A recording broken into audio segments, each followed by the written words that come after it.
Наместо поттик за спортот, плодна почва за можна корупција. Владеачката структура и покрај сите забелешки и негативни коментари го воведе ваучер системот за финансирање на спортот.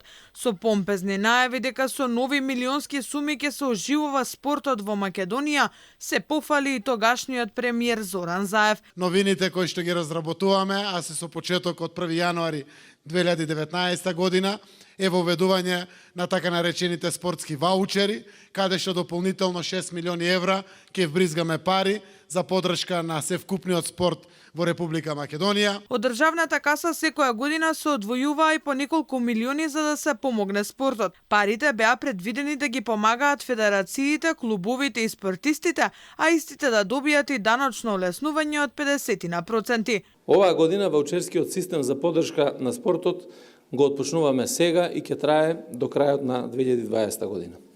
Тоа ни дава право да бидеме уверени дека оваа година проектираните средства од дополнителни 10 милиони евра за поддршка на спортот од ваучерскиот систем ќе бидат искористени целосно, односно 100%. Иако, како што уверуваа тогаш од владата дека процедурите ќе бидат едноставни, уште при самото воведување забелешките на новото законско решение беа големи.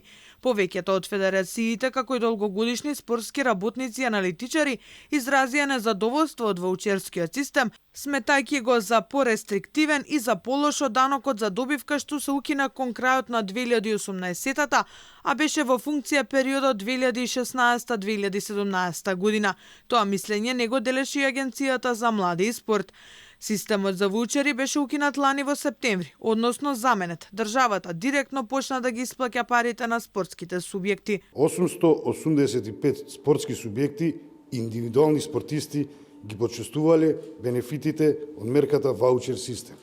Во бројки, ваучерскиот систем е реализација од 574 милиони 312 илјади денари, од кои 400 милиони денари се од општествено одговорни компании, а 184 милиони денари се од државата директно преку ковид програмата. Уште при самото негово воведување кон крајот на 2018 година се најавуваше како систем токму за заштита од финансиски малверзации.